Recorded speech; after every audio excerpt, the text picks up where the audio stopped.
बहुत ही कॉमन और बहुत ही आसान क्वेश्चन है कि टेस्टिस डिसेंड करती है फीटल लाइफ में और फिर एक एब्डोमिनल वॉल की जो एक्सटेंशन है जिसे आप कहते हैं स्क्रोटम उसमें आ जाती है। Why this is necessary? देखिए, इफेक्टिव स्पर्मेटोजेनेसिस को एक टेम्परेचर चाहिए जो कि 2 टू 2.5 डिग्री सेल्सियस लोअर होना चाहिए बॉडी से। So this is possible in the scrotum. So option 2 is the correct answer.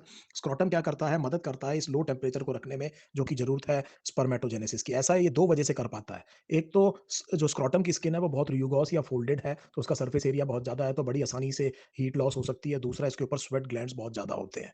इसके अलावा एक बात और याद रखिएगा कि टेम्परेचर के अलावा जो प्रेशर है, that is the second physical factor which is required for effective spermatogenesis and this pressure is exerted by tunica albuginea. Each seminiferous tubule is lined by male germ cells called as option A, spermatogonia। तो देखिए, ये जो सेमीफेरस tubule की lining में जो spermatogonia है, ये germ cells हैं और ये डिवाइड करते रहते हैं कंटिन्यूअसली।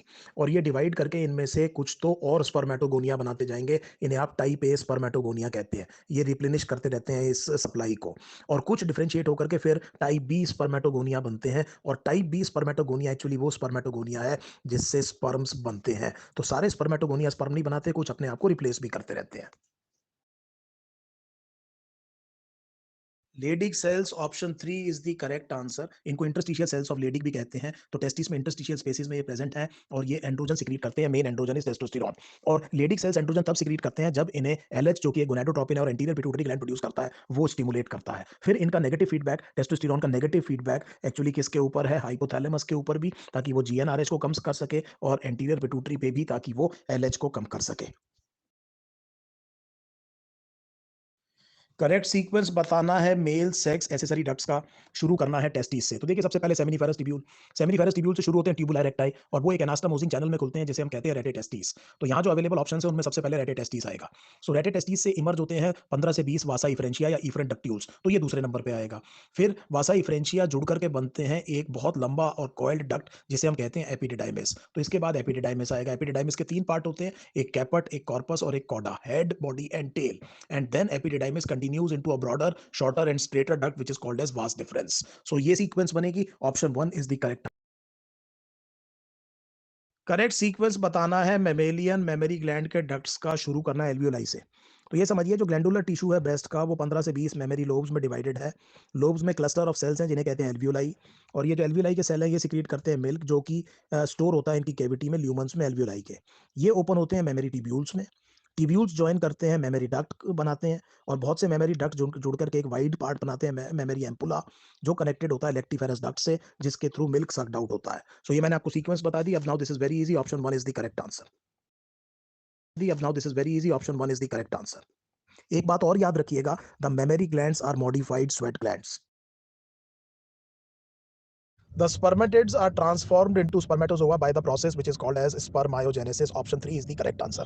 तो देखिए, जो कंप्लीट प्रोसेस है उसे कहते हैं स्पर्मेटोजेनेसिस, और स्पर्मेटोगोनिया से स्पर्मेटिड तक के बनने को कहते हैं स्पर्मेटोसाइटोजेनेसिस, और फिर स्पर्मेटिड का डिफरेंशिएट होकर के मैच्योर स्पर्म में बनना, इसे आप स्पर्मायोजेनेसिस कहते हैं। हम एक और क्वेश्चन में देख चुके हैं कि स्पर्मायोजेनेसिस में मदद जो सर्टोली सेल्स, सस्टेंटेकुलर सेल्स या नर्व सेल कहते हैं उनको, वो करते हैं, और जब उनके ऊपर काम बहुत ज्यादा हो जाता है तो वो प्रोड्यूस करते हैं एक हार्मोन इनिबिन जो कि एफएसएच को रोक देता है। So I hope this thing is absolutely clear.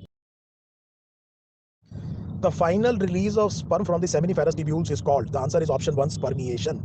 तो जब सर्टोली सेल्स के साथ अटैच होकर के जो स्पर्मेटिड है वो मैच्योर हो जाते हैं, जो स्पर्म्स हैं उस फॉर्म में, तब फिर ये रिलीज होते हैं सेमिनिफेरस ट्यूब्यूल से, इसे कहते हैं स्पर्मिएशन। एमिशन जो है, जब ये एम्पुला ऑफ वास से रिलीज होते हैं। So just before ejaculation the sperms are temporarily stored for some time in ampulla of vas, वहां से इनकी रिलीज को एमिशन कहते हैं। एक और शब्द इसमें दिया हुआ रेट्रोग्रेड इजैकुलेशन। तो देखिए, मेल्स में जो यूरेथ्रा है is the common passage for urine as well as the semen. So there is a wall जो एक बारी में एक ही चीज को आने देगा। तो उस वॉल के डिसफंक्शन की वजह से कई बार स्पर्म दूसरी तरफ मुड़ जाते हैं, they go into the urinary bladder. इसको आप रेट्रोग्रेड इजैकुलेशन कहते हैं। Which of the following helps spermatids in their transformation to sperms? Option 4, Sertoli cells।